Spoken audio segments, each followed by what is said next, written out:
Bismillahirrahmanirrahim. Assalamualaikum warahmatullahi wabarakatuh.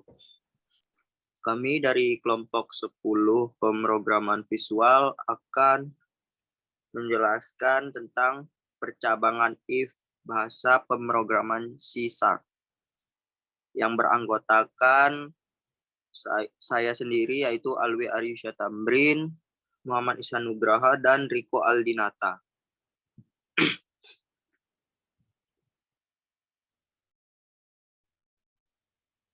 Percabangan. Dalam membuat sebuah program, seringkali kita jumpai keadaan di mana sebuah program untuk mengeksekusi baris kode program tertentu atau bahkan mengabaikannya sama sekali. Hal seperti ini dapat kita selesaikan dengan menggunakan konsep percabangan dalam pemrograman. Konsep percabangan ini cukup sederhana. Namun memahami dan menguasainya dengan baik akan sangat membantu kita pada saat mengembangkan sebuah aplikasi sungguhan. Dalam bahasa pemrograman C# terdapat dua konsep percabangan, yaitu if dan switch.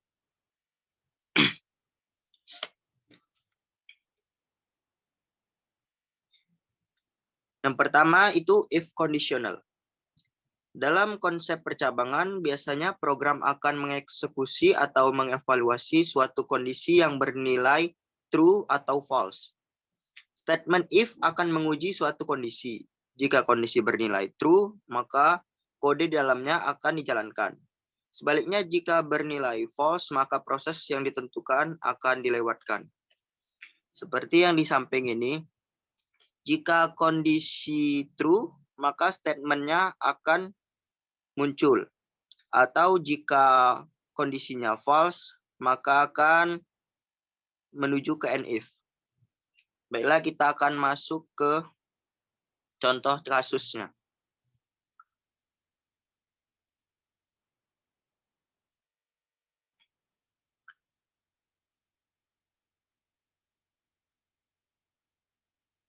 Kita akan membuat sebuah contoh kasus di mana jika kita mengirimkan tugas, maka akan tertulis terkirim. Dan jika kita tidak mengirimkan, maka akan beralih ke NIF. Langsung saja kita tentukan dulu tipe datanya.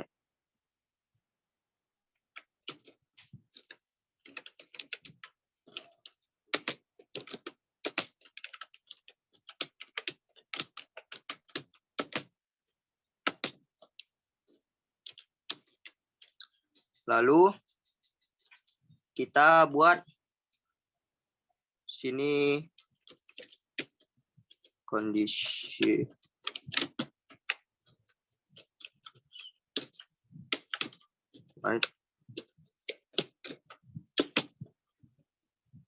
kita buat kirim ya.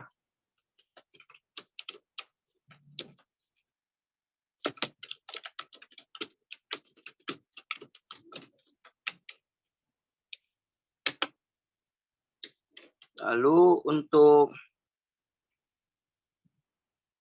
kondisi if-nya kita buat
Nah,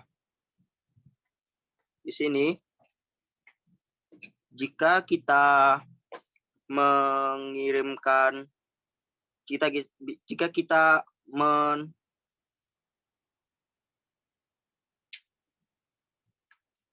menulis kirim, maka akan keluar tugas Anda telah berhasil dikirimkan. Seperti yang telah saya buat di situ. Coba kita jalankan programnya ya.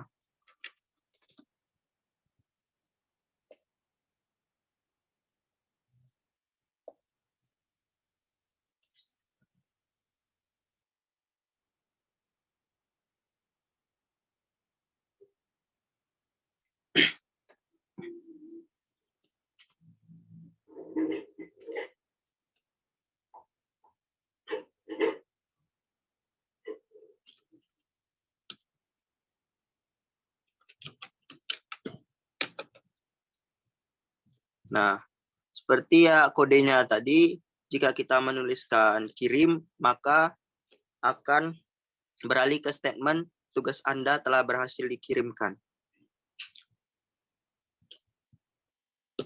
Selanjutnya akan dilanjutkan oleh teman saya. Baik, saya akan melanjutkan penjelasan dari Alwi. Bagaimana jika kita ingin melakukan operasi lain ketika kondisi bernilai false? If-else conditional. Ada kalanya dalam studi kasus percabangan, hasil evaluasi atau eksekusi terhadap kondisi di dalam pernyataan if bernilai false. Selain mengabaikan eksekusi baris kode program, di dalam blok pernyataan if tersebut, kita juga dapat memberikan sebuah pernyataan atau ekspresi untuk dieksekusi. Contohnya, jika kondisi pernyataan ekspresi 1, jika tidak sesuai dengan kondisi, maka yang akan muncul pernyataan atau ekspresi 2.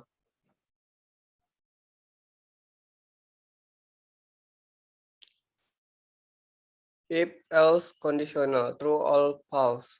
Baik, kita langsung ke program.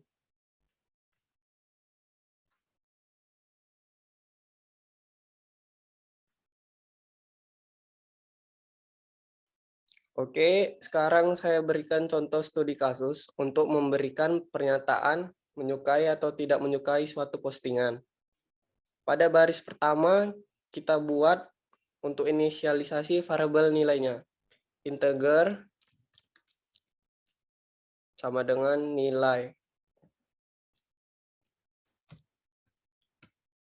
Untuk baris kedua, kita buat untuk tampilannya. Console write line berapa nilai dari postingan yang Anda lihat.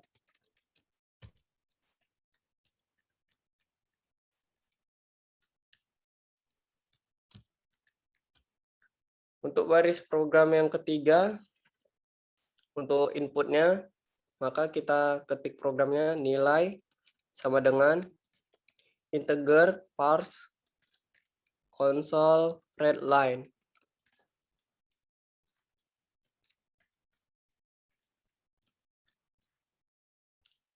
If nilai lebih besar dari 70, maka console write line Anda menyukai postingan ini.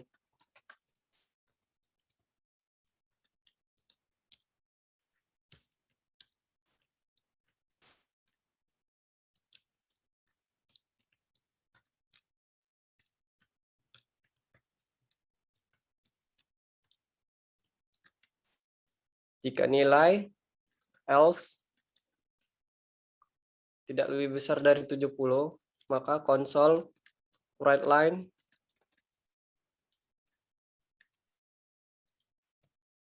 Anda tidak menyukai postingan ini.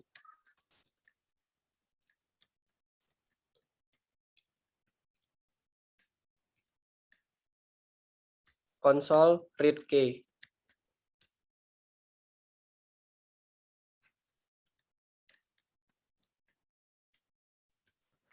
Baik, jadi jika kita jalankan program, nantinya kalau jika nilai yang kita input lebih besar dari 70, maka dia outputnya Anda menyukai postingan ini. Jika tidak lebih besar dari 70, maka hasilnya Anda tidak menyukai postingan ini. Kita jalankan programnya.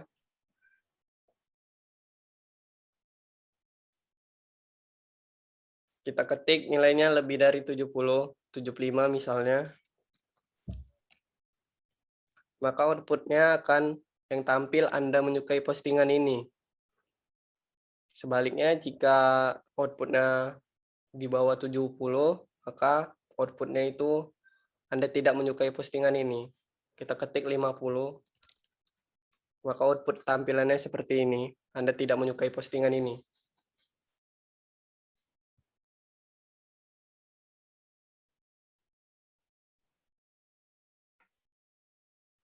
Baik, selanjutnya akan dilanjutkan oleh teman saya.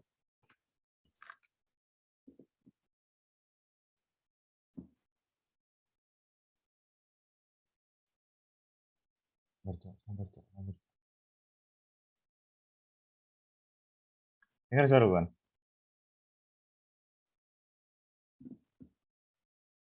Baik, selanjutnya di sini saya akan menjelaskan mengenai bagaimana jika dalam suatu program kita ingin melakukan pengecekan terhadap beberapa kondisi.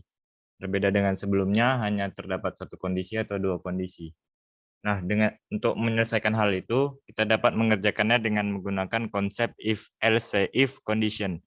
Dengan menggunakan pernyataan ini, kita bisa memiliki beberapa alternatif kondisi yang bisa dievaluasi atau dilakukan pengecekan. Nah, dari gambar flowchart di bawah ini, dapat kita lihat bahwa alur kerjanya ialah kita mengecek dulu terlebih dahulu condition 1, di mana jika bernilai benar, maka akan menghasilkan pernyataan kondisi 1. Lalu akan berakhir ke kondisi and if. Nah, jika kondisi 1 bernilai salah, maka akan berlanjut kepada pengecekan kondisi kedua, yang dimana jika kondisi kedua bernilai true, maka pernyataan kondisi kedua lah yang akan menjadi output program. Begitu juga pada kondisi ketiga dan seterusnya nantinya. Nah, selanjutnya biar lebih mudah untuk memahami, kita langsung saja untuk melakukan studi kasus, di mana kita ingin melakukan studi kasus apakah profesi orang itu yang pertama ialah seorang pengusaha, yang kedua adalah seniman, ketiga ilmuwan, atau yang keempat ialah seorang guru. Baik, kita mulai codingan kita. Pertama kita buat variabel untuk melakukan pengecekan kondisi, yaitu kita buat variabel integer profesi. Dan kita buat tampilan output program agar lebih jelas keinginan program tersebut apa. Kita buat pertanyaan di sini, nomor pilihan profesi Anda. Seperti yang sudah kita ketahui bahwasanya nomor 1 ialah profesi pengusaha, 2 ialah seniman, 3 ilmuwan, dan keempat adalah guru. Lalu selanjutnya kita buat codingan untuk menginputkan dari nilai profesi dengan cara mengetikkan profesi integer parse console key, yang dimana fungsi ini berfungsi untuk mengkonvert nilai default dari inputan yang bernilai string menjadi integer.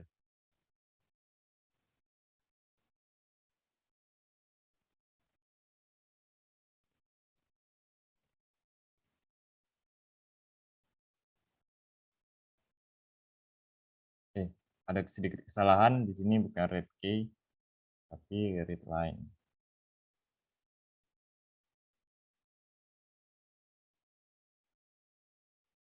Nah, selanjutnya kita buat di sini untuk melakukan pengecekan terhadap profesi, yaitu dengan menggunakan if, else, if. Yang pertama kita buat if profesi sama dengan 1. Lalu kita buat, nah tanda awal kurawa dan akhir kurung kurawa ini adalah menandakan pernyataan atau codingan di tempat pengecekan kondisi pertama. Yang dimana kita buat keluaran ialah console line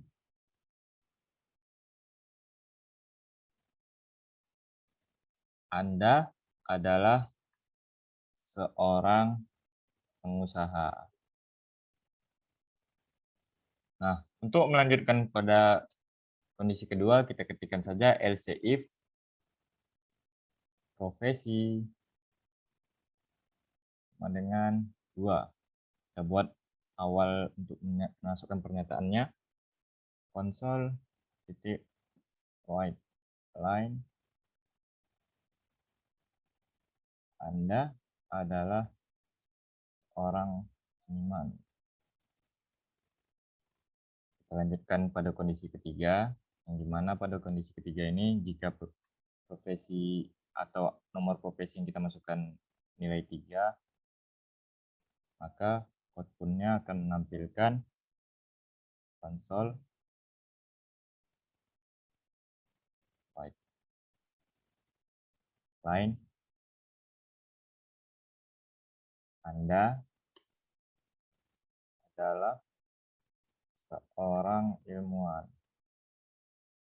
Selanjutnya pada kondisi keempat kita masukkan else if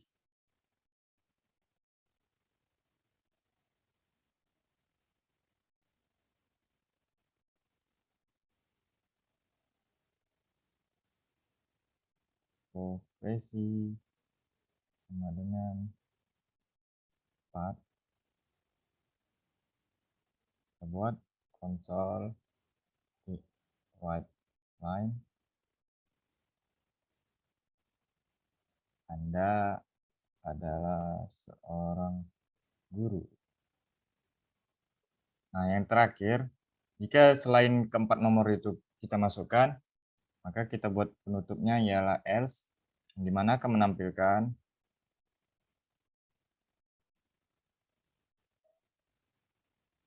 titik white line nomor profesi yang Anda masukkan tidak sesuai. Nah, selesai. Ini adalah codingan untuk program else if. Kita coba jalankan bagaimana hasilnya.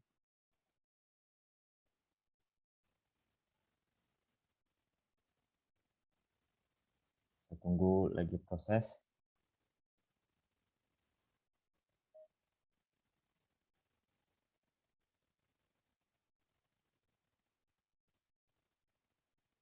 Nah, program akan menanyakan berapa nomor pilihan profesi Anda. Misal kita masukkan nilai 1. Maka seperti yang telah kita buat tadi programnya, kalau nomor 1 itu adalah Anda adalah seorang pengusaha. Lalu bagaimana jika kita buat nomor 2? Anda adalah seorang seniman. Masih benar programnya berarti. Selanjutnya kita masukkan nomor 3. Anda adalah seorang ilmuwan. Benar. Sesuai program kita buat. Dan selanjutnya kita cek lagi. Nomor 4 adalah seorang guru. Dan yang terakhir, jika kita masukkan selain dari keempat nomor tersebut, misalnya kita masukkan nomor 5, maka nomor profesi yang Anda masukkan tidak sesuai. Begitulah cara kerja dari if else if condition.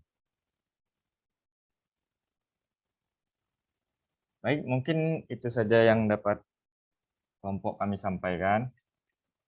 Jika terdapat kekurangan dalam video penjelasan kami ini, maka kami